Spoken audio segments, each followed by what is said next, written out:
Hello and welcome everyone to the EU-India People Summit. We are now in our 6th day of the summit, and we are going to discuss today on the defunding of the hate speech.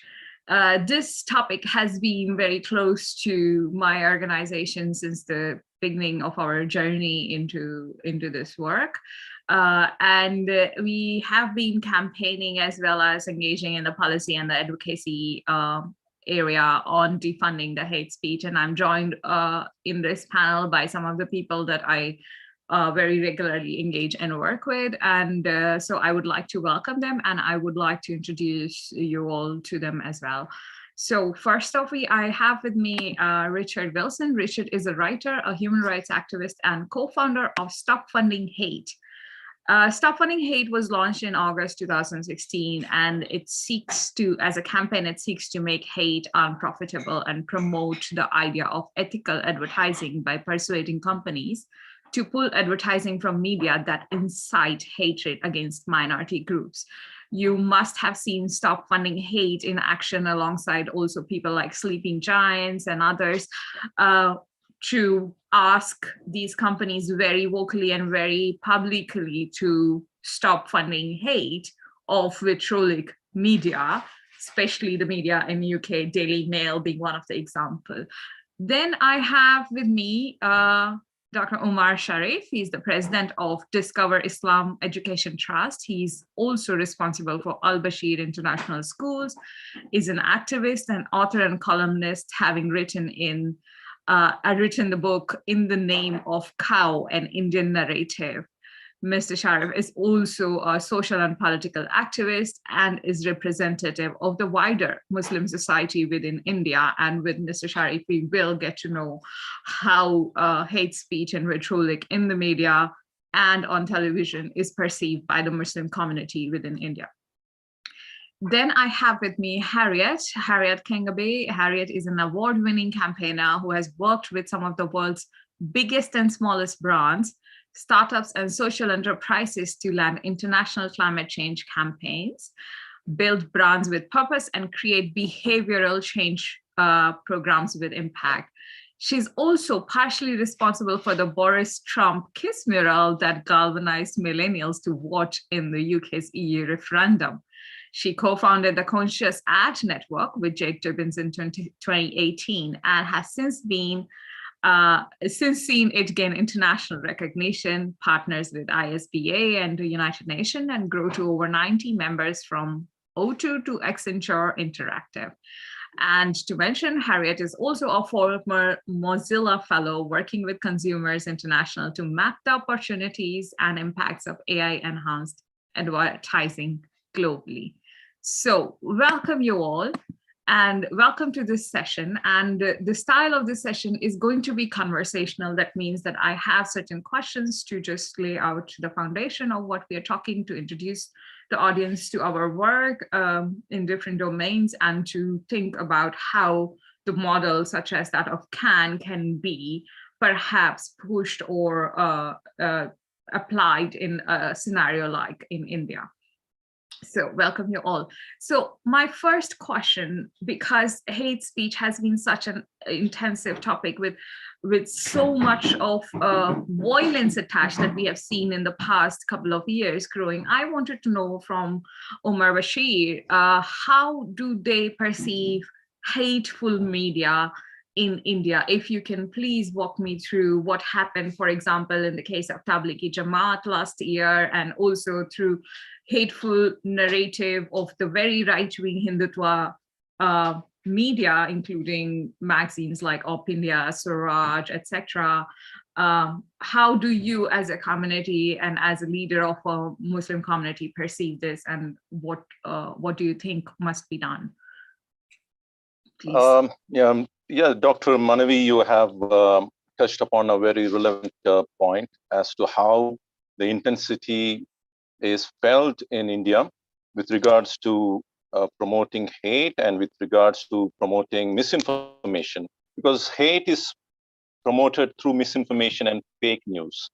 And when people are threatened of their livelihood, and when people are threatened of their very existence, that's when they would want to give more scope for emotional, emotional reactions rather than intellectual pursuit.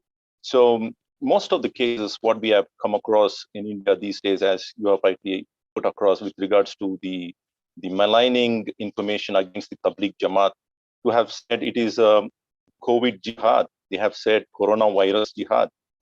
Jihad in the sense, it's widely understood as fighting in the way of God, or it could be striving in the way of God. So there are many interpretations. We have to go into the real meaning of what jihad is. But the name Corona Jihad or the COVID Jihad was coined by the media. That's the real funny part. It is not something which is coming from the Muslim community. And it is dehumanizing, demonizing, in fact, to say that somebody wants to spread the virus voluntarily and get into the people's living area and to cause destruction. So there is something which is inhuman. I don't even believe anybody who could do this kind of an act. It is purely devilish. But we all know that. We all know that this is not something which is done by people, irrespective of whether they're affiliated to any religious circle or to any kind of ideology. I don't think this is something can come out from a sane mind. It could be something as an output of a psycho who is being brainwashed and indoctrinated. It is a possibility, if at all somebody wants to harm humanity. Such kind of psychopaths are possible. We might say that, but it cannot come through any institution. But what happens is this kind of information, when it reaches down to the common man who has got limited, scope for verifying the news, he believes them to be true. And when he believes them to be true, then he sees the Muslims as enemy. By default, he becomes a cutthroat enemy. He's the clear enemy for those people who are threatened of their livelihood and their life itself. So this is something which is being played very carefully over the years. It's not something which has just happened in the in the 2021 or 2020. It's happening consistently for over 90 years now. It is happening consistently, but most of us were not aware of it, because the people who are actually pushing this idea of hatred are affiliated to Hindu Mahasabha or to Rashtriya Swayam Sevak, RSS. And most of the organizations like BHP, Vishwa Hindu Parishad, Bajrang Dal, and BJP, the political wing of RSS, all of these organizations are branches coming out of these parent organizations. And the founders of these organizations, the RSS and the RSS and the Hindu Mahasabha, they have written books together. If you were to look into the bunch of thoughts by Golwalkar, he wrote it in the early 1900s, and in that it talks about exclusive nationalism, where keeping away the Muslims away from the political aspect of the Indian nation. This was written way back in 1900s, early 1900s. So that's what I'm trying to say. This is not something which is new, and this legacy has been kept consistently even till date. That was just about 2 days ago. This well-known MP, his name is Tejasvi Surya. He is an MP from Karnataka, who is very well known among the circles. He gets into one of the COVID centers where their relief has been offered to the people. And he goes and lists out names of Muslims, about 17 names of Muslims, and says, how could you recruit these people for frontline health workers? How could you recruit these people? Is this a madrasa? Is this a seminary? Is this a religious seminary for you to recruit these people from the minority community? And one of them is also indicating that the loss of lives amongst the COVID patients due to these people in this team. So this is outrightly condemnable by all the people, by all the people of religious affiliations, be it Muslims, Hindus, or Christians, Buddhists, or whatever. Even if they are atheists, they don't accept these kind of remarks being made. I mean, no sane mind would accept this, and therefore we are seeing repercussions. We are seeing backlashes against these statements made by Tejasvi Surya from the very Hindu community, who are refuting him, who are actually booing him away. And this is something which we are seeing.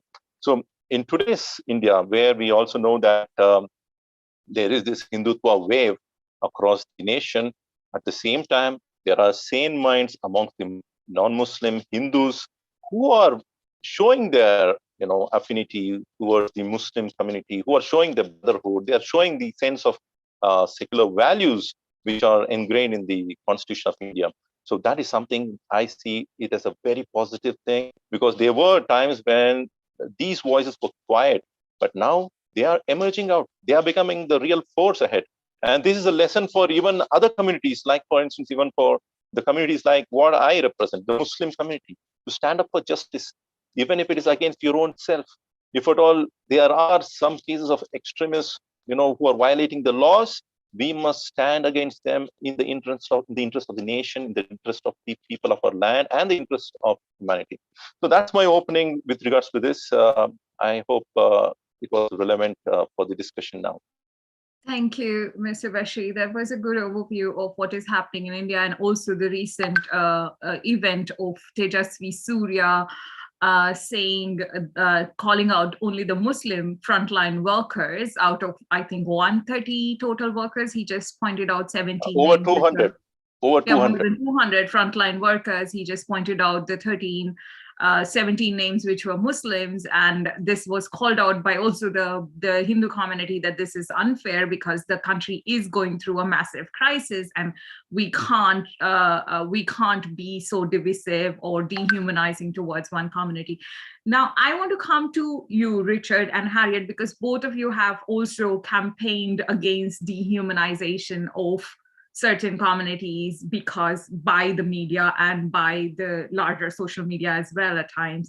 So Richard, first from you, what has been your experience in these campaigns? And I know that you have also guided us as well in the campaigns that we have done against media in India. So I would like to give you the floor to talk a little bit more about these campaigns and how they create a force of change, or at least a force of awareness that what can be done. Please, Richard. Thank you, and thanks for inviting me to take part in this discussion. Actually, I thought that what Sharif was just saying about solidarity was really positive and really encouraging, and that's something that we've seen as well in the UK, that at the same time as all around the world, there are efforts being made to demonize and scapegoat minority groups and blame them for problems in society. And at the moment, in multiple countries, there's this attempt to blame different minority groups for COVID-19 particularly. But at the same time as that is happening, people from many other communities are coming together and speaking out and saying, no, we refuse to be divided. We refuse to be manipulated into spreading hate, and we're going to do whatever we can to push back. Actually, we've also seen in the UK that there's been an attempt to blame migrants for COVID-19. There has been an attempt to blame members of the Muslim community in the UK for COVID-19, also travellers and other groups. But at the same time, for years now, Stop Funding Hate supporters have been saying we want to push back and use the power that we have as consumers to do something about this. And I think sometimes it's easy for people to feel powerless when you see these toxic media outlets pumping out these hateful stories over and over again, and you do see that it's having an impact. But we've seen that there is a way to push back, because the kind of vulnerable spot for a lot of these toxic media is that they rely on advertising. And some of these media outlets might get more than half or even well over half of their money from advertising.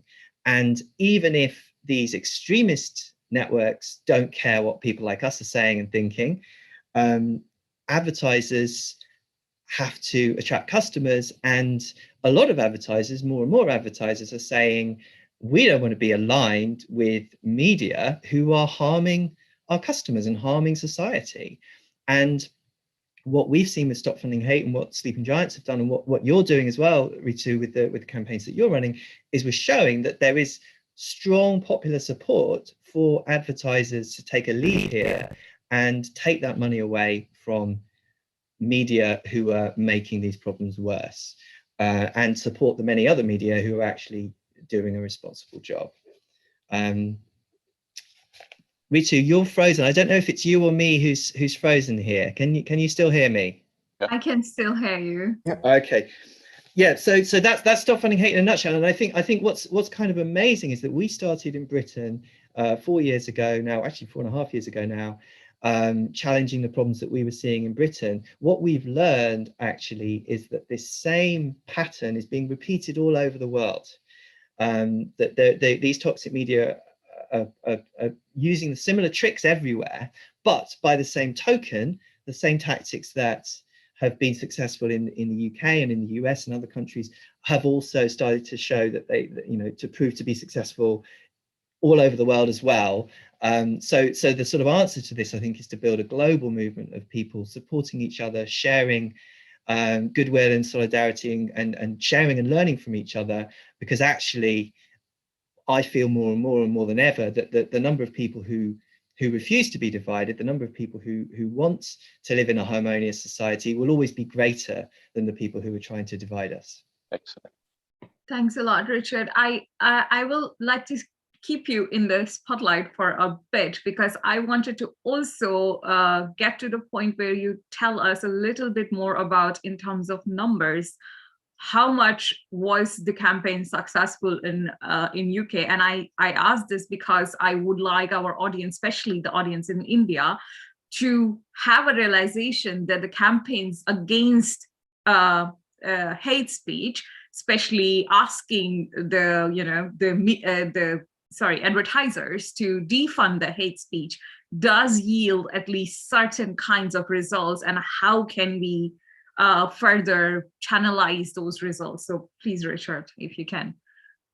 Sorry. Yes. So no, absolutely. So in 2016, when we launched our campaign, the really big problem that was most visible in the media was a relentless drip of anti-migrant front page stories, day after day after day, pushing negative messages about migrants. And that was the issue that people were really concerned about, not least because we were starting to see a big surge in hate crime towards migrants on the streets.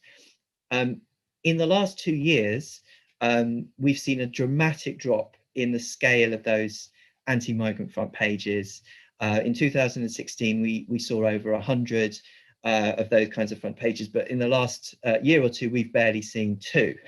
So there's been this dramatic drop in the number of anti-migrant front pages. One of the amazing things about Stop Funding Hate was that we started just as a group of volunteers in a Facebook group in the summer of 2016, but within weeks, we saw a huge win when Lego announced that they were pulling their advertising from the Daily Mail. So the tactics worked, even though we didn't know at first what the result would be. And the other very interesting thing, which I do think is relevant and interesting for the Indian context, is that much later, a long time after we started our campaign, we found out that hundreds of advertisers had quietly been pulling their advertising from the Daily Mail, and therefore the campaign had a bigger impact than we had known about publicly. And the reason I mention that in relation to India is that I've seen that with some of the media that people are concerned about in India, it's been reported that sort of a number of advertisers have quietly disappeared. It's not 100% clear what's happening there. So even if you haven't had that big surge of advertisers wanting to put themselves out there, sometimes it can actually have an impact, even if that impact is happening quietly behind the scenes. And of course, in a way, it doesn't matter whether or not they make a big announcement. The question is, are they putting their money in a better place than they were before? And I think that's one of the more encouraging aspects of the campaign, really. Yeah, and if you remember, like the campaign that we did together against the OP India, and then we calculated that how much of the loss it might have cost them to get all the advertisers off, and it was coming to be somewhere around 350,000 euros per year. So that is a massive loss for an Indian-based company if we are able to drive that kind of agenda. And it, as you said, it really doesn't matter if the advertisers, they do it discreetly and quietly, just in case there's issues of backlashes, which we have seen also in case of Tanishq, for example, in the past year. So I would like to, at this point, I would like Harriet, for you to come in and give us an overview of how conscious ad network operates, and what are the, because conscious ad network has developed a lot of methodological premises and also those flyers which can help advertisers be more conscious about their ad spend. So how does it operate? What is the space like? And how can, if at all, advertisers come in perhaps discreetly or overtly, or how can they be engaged in this whole network? Thank you, Riti. Yes, so we are a network of over 120 organisations now. We started off quite locally in the UK, and actually we've now got global organisations who are members, who are looking at how you implement what we do across markets. So we're on a mission to ensure the ethics catches up with the technology of modern advertising. And the way that we do that is we believe that actually just the way that advertising is bought and sold has got to change. So what we've done is we've written 6 manifestos in 6 different areas where advertising is actually causing real world harms. Now that includes hate speech and misinformation, because as Sharif correctly said, these two are so interlinked that it's really important to look at the dynamics behind them. And our members are quite a broad church. So we have everyone from big global brands. We've got, for example, the Body Shop on board. We have O2, who's a telecoms company here in the UK. We have GSK, for example. We have their global agencies, so people like Havas, Group M, for example. And then we also have a number of civil society organisations who help us and collaborate with us and work with us to make sure that we're actually solving the right problems, or looking at solving the right problems. And we've been going for about 3 years, and in that time, essentially what we ask our members to do is to audit their media, audit where their advertising is going, and then to try and, as you know, Richard was talking about, actually defund hate and misinformation and ensure that their advertising and media spend goes towards reputable publications and news organisations, because in the fight with disinformation, it's not just about defunding the bad stuff, but also about making sure that great journalism and investigative reporting can be properly funded, because it's expensive. And you talked about numbers. Well, there's some really huge numbers attached to advertising. So the digital ad budget last year, this is advertising that goes and funds newspapers, videos, video hosting sites, social networks. Last year that was $330 billion. So that's enormous.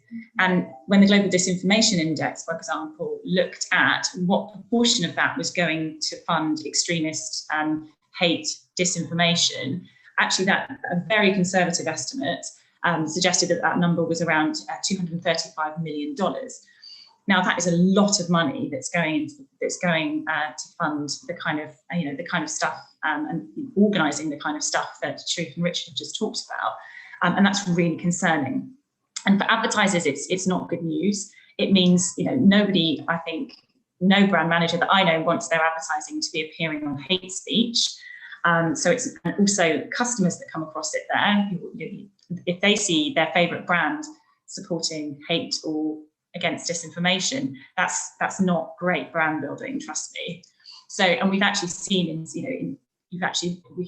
there's actually studies that show that at the moment consumers in particular are looking to brands and saying, we want you to be doing better around things around social issues. And again, it's not great for them. So it's not great for the brands. Obviously, it means that there's a funding model attached to producing hate and disinformation. It flies through social networks quicker than the truth, some studies suggest. So it's not great from that angle. And finally, as Richard was talking about, people are organising and consumers are pressuring brands and saying, we don't want this, we don't want you to see you on the kind of publications and outlets that propagate this stuff. So what we're looking at is a proactive response to this problem. The idea is that if our members should be proactively thinking about where their advertising is appearing, and so they're not going to get snarled up in every single crisis that happens when a publication or a kind of commentator goes too far, steps into hate speech and disinformation, because they'll have thought about it and they'll be taking those kind of conscious and proactive choices. So that's us in a nutshell. Thanks a lot, Harriet. And I wanted to particularly also talk a little bit more about the hate speech manifesto that the CAN has, because it has always been a question that what is a hate speech? This is our opinion. This is not a hate speech. So first, I would like to know from Harriet that how CAN describes hate speech through that manifesto, which can be a useful marker for a lot of advertising companies. And then I would like to know from Sharif Bashir on how the communities perceive hate speech, because you are there in India, you are at the receiving end in some ways as a Muslim community. We have seen it in the past. So I would like to have both of you put your opinions out on this particular aspect of what is hate speech. Harriet. Right. So yeah, when we first started, we had so many conversations about freedom of speech, and we would go in and we would talk about CAN, and people would say to us, yeah, but where's the line? And actually, wouldn't we be interfering with free speech? And so the hate speech manifesto itself was written by a conglomerate of hate charities, including Richard, who kind of led that working group. And where we've ended up is that manifesto points to the UN kind of definitions of hate speech, and also there's the Rabat principles and the Camden principles, and the Camden which talk about actually how you balance tackling hate speech with also ensuring free speech. So it's not us saying we've decided that this is the red line, it is the UN. And it's really, really important, I think, to have those international definitions, because then it creates a level playing field, and then it's not just me saying, well, I don't like this, so it's hate speech. It's set in stone. Thanks a lot, Harriet. Richard, do you want to add on to it? Because I know of your involvement as well. Sorry, I did invite you earlier, but do you want to add to it that what exactly is hate speech as per the CAN manifesto, the dehumanizing part, etc.? So do you want to? Yeah, so I think a good example is the example of dehumanization, because that's something that we see time and time again in so many different contexts. So if you have a media outlet which is likening a group of people to rats or cockroaches or vermin or a disease, there are these tropes that keep coming back. That would be a really clear-cut red flag across the board. And so that's one of the types of problematic speech that's highlighted in the Conscious Advertising Network Hate Speech Manifesto. The other issue, which can be more of a grey area, but sometimes it isn't, is when a publication is talking about a particular group within society, and the only time you ever see a headline about that group, it's negative. So it's a kind of overwhelming kind of demonization, essentially, of a particular group. And that would be another red flag.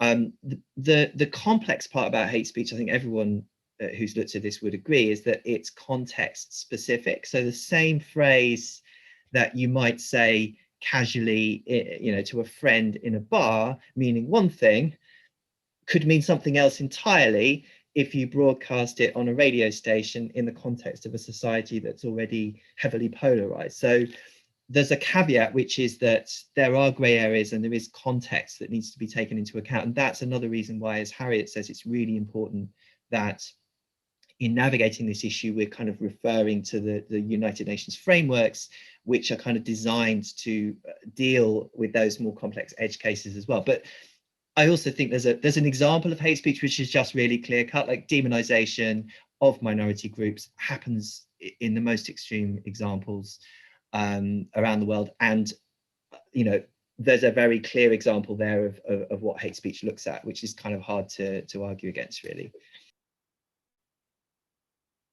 A lot, Richard, for that. And I would like to invite Sharif Bashir as what is perceived as hate from the communities which are there in India at the receiving end of this vitriol that we see on media quite commonly now. So please.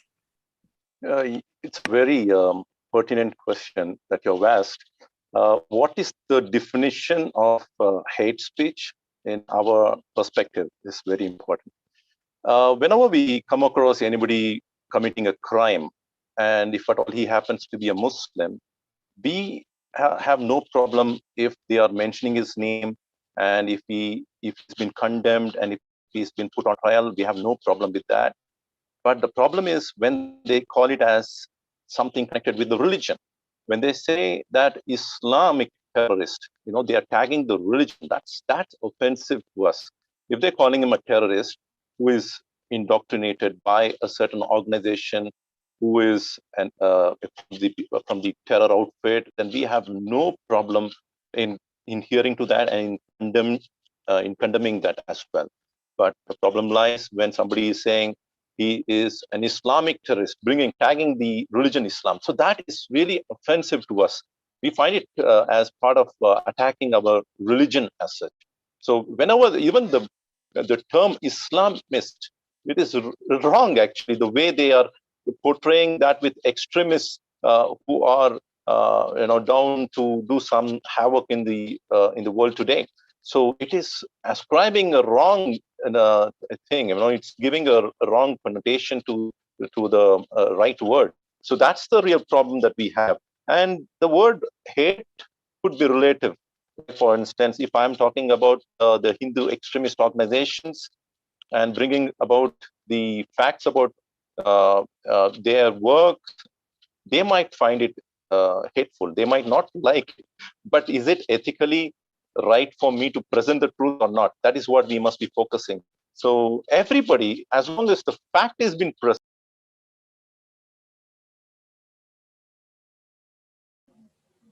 if truth is hated by a lot of people, we have to present the fact as it is. But in the name of presenting something, or the individual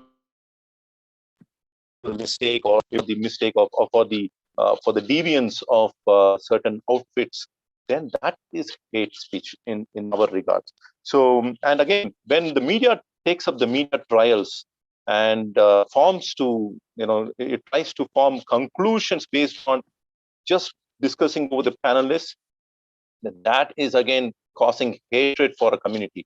Well, the process of law is clear.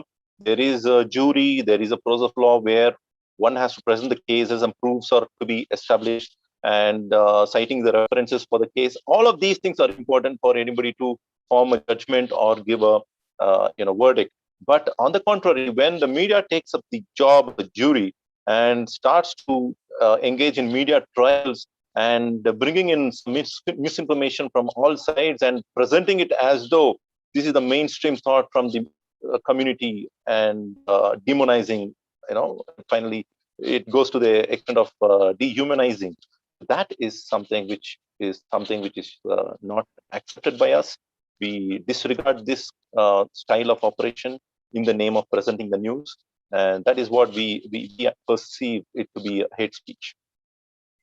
Thanks a lot, Mr. Bashir. And there are a couple of things which are very rightly pointed out in this panel, that there is this drip, drip, drip effect, which Stop Funding Hate very persistently look at, that how certain narratives can actually lead to dehumanization or rationalization of that dehumanization process.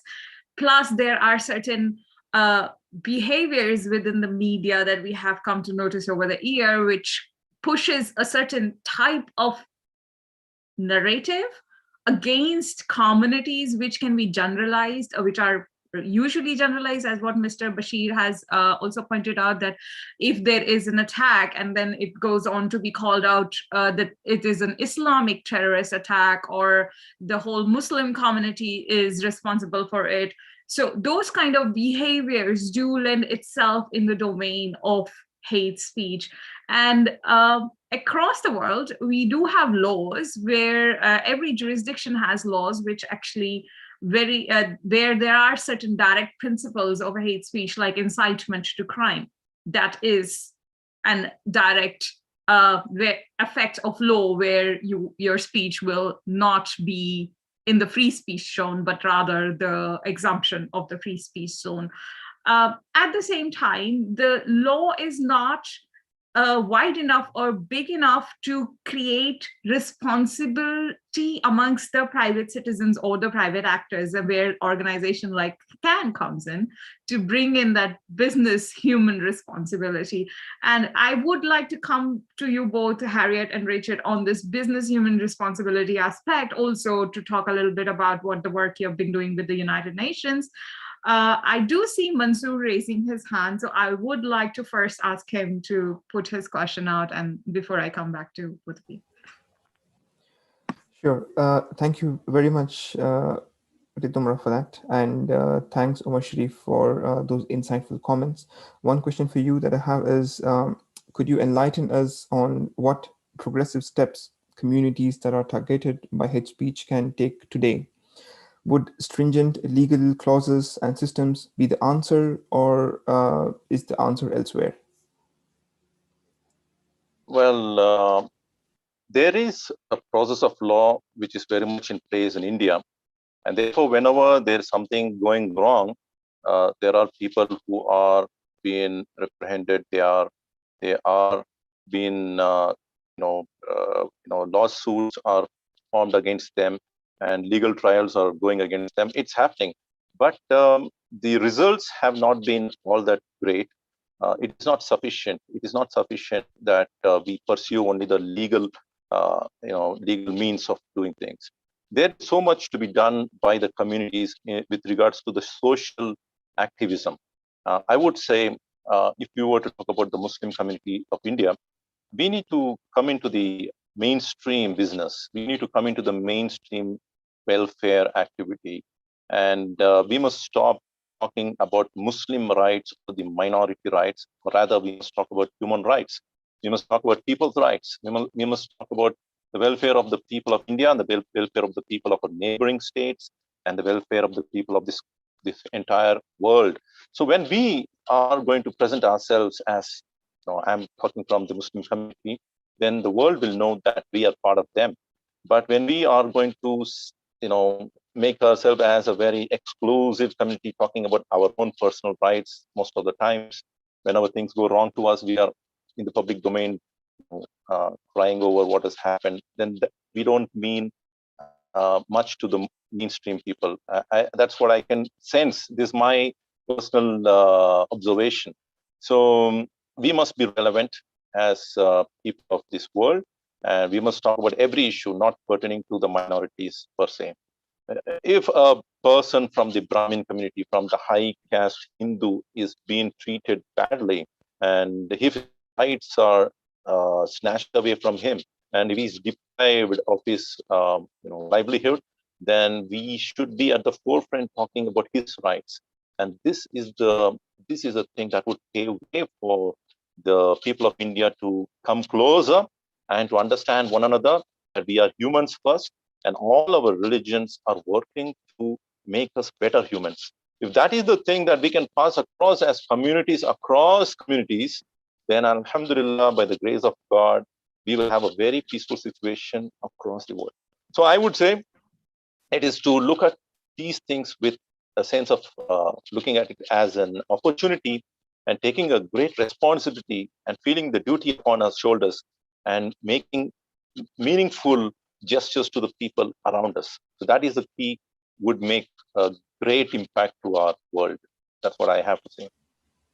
Thank you. Thanks Thank you a very lot, much. Mr. Bashir, and thanks, Mansoor, for that question. And a few things that I take from this answer, specifically relevant for the discussion right now, is the fact that you are very persistent in saying that this is a private citizen's responsibility, and which ties very beautifully with the idea of making businesses more responsible, because we do not actually want the governments to be regulating speech, because that may lead to majoritarian speeches, but rather personal individuals to take more responsible action. So Harriet and Richard, I would like you to step in and talk a little bit about the business human rights responsibility that we are talking about in the United Nations, please. Either of you. Sure. Okay, I'll kick off if you like. Sure. So I think over the last 10 to 15 years, there's been a huge shift in corporate social responsibility and how businesses see those responsibilities. And I think it's gone from something that's been about avoiding risk to being actually where companies feel that they can lead in particular areas. So, for example, you've got Unilever, who's a huge global brand who think about, who puts kind of environmental and social purpose at the heart of what they do. You've got our members, such as O2 and The Body Shop, that have looked at, essentially ensuring that their media spend, the way that their advertising goes, fits with their values, and that includes ensuring that it doesn't go, get spent on hate speech, for example. In that time as well, you've had a shift in consumer sentiment. So increasingly, when we do surveys of consumers, when we do market research, they're telling us that they're expecting organisations to incorporate corporate social responsibility much more in their business operations. And in fact, in some cases, they're looking for businesses to lead.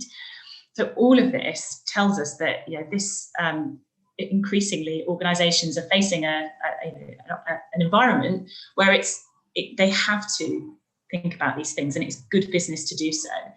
And that, I think, is why we're seeing a shift. Now, obviously, this isn't everybody, and obviously this takes time. And we wouldn't be sitting here and talking about this if this problem was fixed. So this is, the start, or the just beyond the start. I think we've seen this happening for a while, but we're seeing this shift happen. And I think increasingly what we're seeing is that organisations, they're going, right, okay, well, it's not just enough to say that we do X. They actually have to just demonstrate that their commitments, be that climate, be that hate speech, be that diversity, whatever that is, increasingly they're getting called out, or they're hitting problems if those claims aren't evident in everything that they do, and that includes their advertising spend. And therefore, this I think it is a good time, for example, for organisations really to take hold of these issues and understand their role in them and take action. Rachel, do you want to add to it? Sure. Yeah, I mean, I suppose just to echo that so there is a legal threshold for incitement to hatred, covering really extreme cases like active incitement to genocide and those sorts of issues. But that legal threshold is rightly high, and as you mentioned, you wouldn't want the government to be coming in and arbitrating every possible example. So there's this whole category of problematic, toxic, harmful, divisive sort of behaviour where the law would be too blunt a tool to deal with it, and there would be a danger of unintended consequences, that you end up having, accidentally criminalising things that really shouldn't really ever be into a court. So the good thing about asking businesses to think more consciously, and the good thing about mobilising social movements to use popular pressure and consumer power, is it's actually a much more flexible tool, and it's a way of dealing with some of these problems that doesn't create that risk of unintended consequences through becoming too heavy-handed with the law. So we would always argue that this method of campaign is actually a great way of addressing the hate speech problem in a way that minimises the risk that you're going to have serious, genuine consequences for freedom of speech. I think the other thing to say on the issue of solidarity, I think I'd completely, endorse that idea that we look at this as a human rights issue, and it's not only about within our own society in each different country bringing people together. It's also about building global solidarity, because people don't want the companies they shop with to be helping to fund hate and genocide and incitement anywhere. So on the theme of sort of European Union countries and European countries in India, there's a role for people in Europe to talk to companies in Europe that have big advertising budgets and encourage them to think about where that money is going, not just in European countries, but also in India and also in other countries around the world where there's a risk that money could go to toxic media. So it's it's also that idea of global solidarity and bringing people together globally, which of course it's easier than ever to do with the internet on the positive side. That intervention. Before I take the questions from the Q&A, I still have to look at them.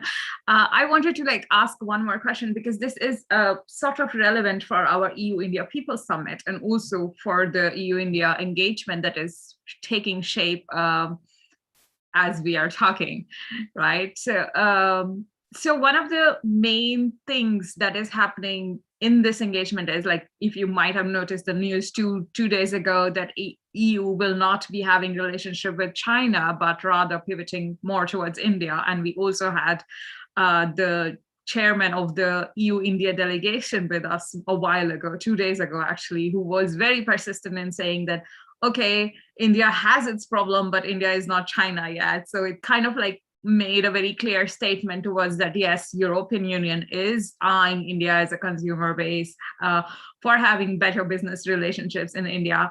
And India has UK and European Union both as potential partners to choose from. And my question is perhaps a bit more of a thought question rather than an effective methodological question, is towards the idea that if these regions, while they are negotiating these free trade agreements and these business relations, should they be going ahead and saying that ad spends on vitriolic media would be dissuaded or would be looked badly by the companies, like what happened in the GCA, perhaps? Richard, if you can speak about it. Yeah, I think this is one of the most interesting and exciting sort of parts of the discourse that's emerged in the last couple of years, because the UN Global Compact for Migration, it's an agreement that it's actually a voluntary agreement, so it's not a binding treaty, but it was put together and approved in 2018 to help address a range of challenging global issues around migration, including the problem of xenophobia and hatred towards migrants. And as part of that agreement, the UN member states endorsed the principle that governments should look to avoid funding media that fuel hatred towards migrants and that fuel racism. So we've got a precedent there, and we've got the beginnings of a kind of global norm about what good, responsible companies, and actually any organization that has a big advertising budget, what they should do. And that already has been quite influential on a lot of companies. It's helped to kind of normalize the idea that this is the way that things ought to be done. So I would absolutely say that any kind of international process that is looking at the kind of ethics of international trade definitely should look at the precedent from the Global Compact for Migration, look at how that could be strengthened and built on, because there is now, something there that we can point to and that we can start to build on. Thanks a lot, Richard, for expanding on this very relevant Agenda 24. I think that's how it is in GCA, right? And it is in some way a bit disappointing, actually, for myself to realize that from Pia, actually, the person who's a common colleague for all of us, that India has, although it has signed GCA, it has not yet engaged in any of the surveys of GCA to basically talk about how they're streamlining migration or the vitriolic against the migrants, etc. And we do see a massive amount of vitriolic against migrant population in India as well, especially coming from the political parties which are in power. Having said that, I do agree with what you said, Richard, that going forward within the European Union and India's relation, I think something which is very persistently and very in a bullet point pointing out to the fact that the businesses would not engage in vitriolic media or would not engage with them for their advertising spend will perhaps create a very strong baseline for all of us. Having said that, let me look at the questions, because I also want to be mindful of the time. We have 10 minutes or so left. So, so there's two questions. One is why everyone in India wants to demolish Muslim community or perhaps dehumanize Muslim community. And the other and sort of related question is why media can't be prevented from spreading hate speech. Does anyone wants to take it from the minority perspective, or how does this fit in? Sharif, Bashir, perhaps? You're laughing. I see that you want to perhaps answer this question. Yeah, I can share my thoughts. See, basically, the main problem lies with the partition in 1947. Ever since Pakistan got separated in the name of establishing a Muslim state, since then, the debate started in India with regards to the Muslims of India. Why aren't you going to Pakistan is the question that keeps on coming back to us. But the fact is that the North India that was connected with Pakistan, that was one portion of Punjab was given to India, and the other portion of Punjab was given to Pakistan. And Eastern Pakistan, which is today Bangladesh, was also part of Pakistan, which was part of Bengal as such. So Bengal was divided into two halves, and Punjab was divided into two halves. But the entire population, right from the Punjab, the pre-1947 Punjab and the pre-1947 West Bengal or East Bengal, were all part of India. We were of a very big family. We were members of a very huge family that is from today's Pakistan and today's Bangladesh and today's India, all were part of India. We were one big family. But this border has separated us. This border in the name of nation has separated us. And even Bangladesh had to separate from Pakistan because of cultural differences, because of their different language, unique language. Bangladeshis, all those people who speak Bengali, they were not able to accustom to the traditional practices of the Punjabi-speaking Pakistani Muslims. So therefore, that was the rift. So what I'm trying to say, we going back to the origins, Muslims of today are the descendants of the Hindus of the old, or if you want to say, of the people of the India. So this is the history which has to be taught to people of India to understand. We are brothers even by blood. We are brothers, we were blood brothers. And by faith, we are differing. By faith, we are different. We have our scope to understand based on our thinking process. And this has to be taught. If at all, we have to remove the hatred. And that is a long way ahead, because we have to talk from the time of Aryans, Dravidians, and we are Dravidians. The South Indians are Dravidians. I come from the Dravidian, race. And of course, Aryans and Pakistanis today is the most of the, North Indian. So I think it all goes back to history and how do we make history relevant to our lives today. And if you're able to connect back to the roots, then we will know that we all come back to one big family of the world. That's a very heartwarming response to this. Richard, do you want to share what you have seen? Because we have also seen you work with travelers communities as well, and other minority communities as well in UK, where there was no essential borders or divisions like that. But do you want to share that why minorities usually get at the receiving end of hate speech? Yeah, and unfortunately, a big part of it is that hate sells in terms of the media. If you write a story that reinforces people's fears, it reinforces their prejudice, which is easier to do when you're targeting a minority group, because some people may not have so much contact with that community. So the UK travellers, for example, a relatively small part of the population, and a lot of people will say that they've never met a traveller or spoken to a traveller, although maybe they have, but people feel they have to hide that. So it's easier to spread a myth about a community that you don't know personally. So I think that's part of the dynamic. And then it's also easier to monetize hate against groups where there's already pre-existing prejudice. The thing that's maybe made that many times worse is actually the growth of online advertising, because it's now unfortunately easier than ever to set yourself up with a website, start pumping out hateful stories, reinforcing all those prejudices about particular minority groups, get a global audience, sign up to Google Ads, start making money off it. Those same people with those same malicious intentions have always been around, but maybe 50 years ago, the barrier to entry was much higher. It was much harder to get started as a sort of freelance hate merchant. Unfortunately, we're at a state where it's at the moment easier than ever to make money from hate. So that's one of the reasons that we've seen this big sort of profusion of hate all over the world.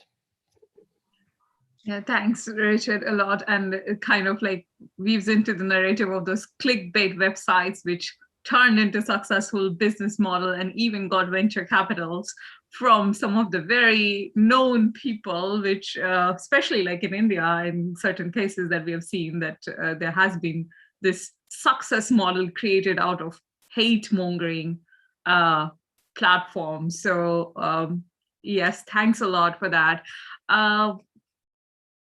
We are still 5 minutes to go. So if the panelists themselves have some questions to carry on this conversation, that I would be happy to take that.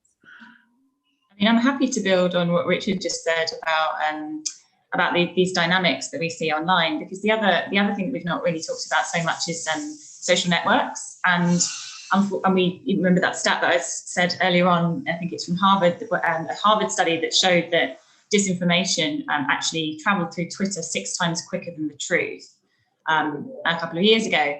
And the reason for that is that, unfortunately, hate and disinformation are often designed to really appeal to our biases and to really get a reaction from us. And when that happens, what happens is you get engagement with those posts. So, you might get people responding to them and they might be positive or they might be very negative. You get people perhaps liking them, you get people sharing them, etc. And that actually makes those posts look like 2 things. First off, something that actually people should read, because it will garner a response. It's clearly something that works. And then it's also something that perhaps people think, oh, well, we should put advertising there, because the platforms want to put ads on content that gets lots of reactions to it, because there's more chance perhaps that someone will click that ad, or perhaps that ad looks like it's kind of better placed because it's on content that people are interacting with. Like, let's not forget, most content is passive. We're scrolling past it, we're not interacting with it at all. So we've seen this last weekend gone in the UK, the entire Premier League and various organisations have just boycotted all social media networks, and that's due to the amount of racist attacks that are happening, against football players and against kind of people online, and there's been some really, really awful content around that. So the other dynamic in all of this is actually that there's some work to do on the side of the platforms, and as well as thinking about where ads are placed in terms of websites.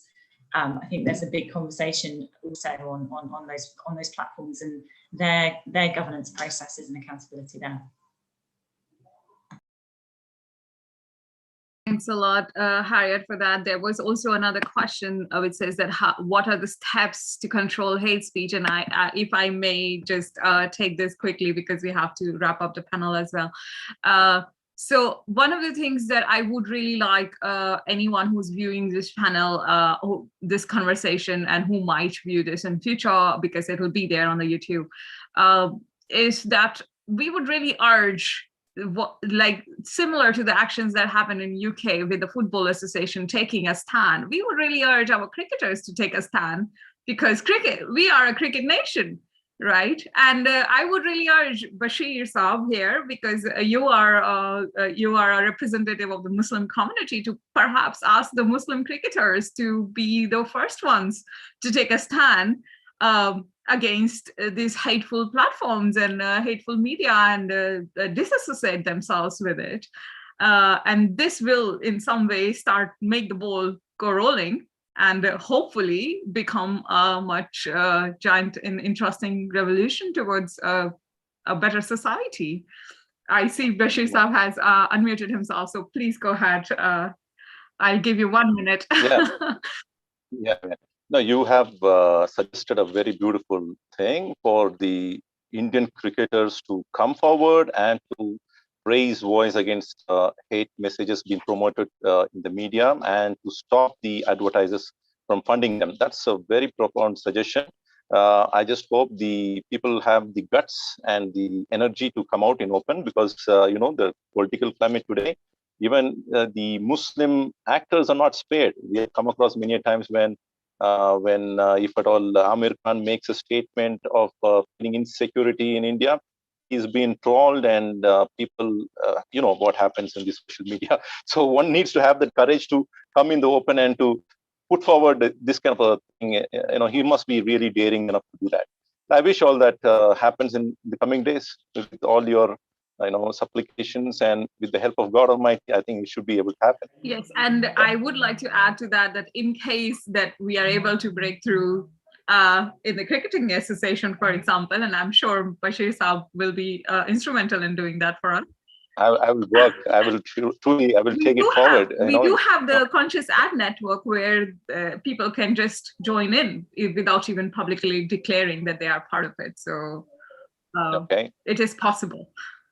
I was going to say, Ritu, I would, for practical steps as well, I would encourage everyone to visit the Conscious Ad Network's website. We are totally free. All of our materials are open source. I think many of the links at the moment are quite European specific, but we are working to actually globalize what we have on offer. So, and if people have questions, then I would encourage them to get in contact with us, because we are very happy to answer, and we really happy to take questions from businesses or organisations who might have advertising that they're worried about where it's going. Thanks a lot, Harriet, and thanks a lot, all of you, for being here today in this very interesting discussion. We continue to have our EU-India People Summit till Saturday, and there are a lot of panels and a lot of such conversations in the next 2 days as well, where we engage with these very intensive issues, which we see not just in India, but also in Europe. And we look forward to creating solutions and creating brainstorming on ideas that can help leverage us into a better society for all our humanity's sake.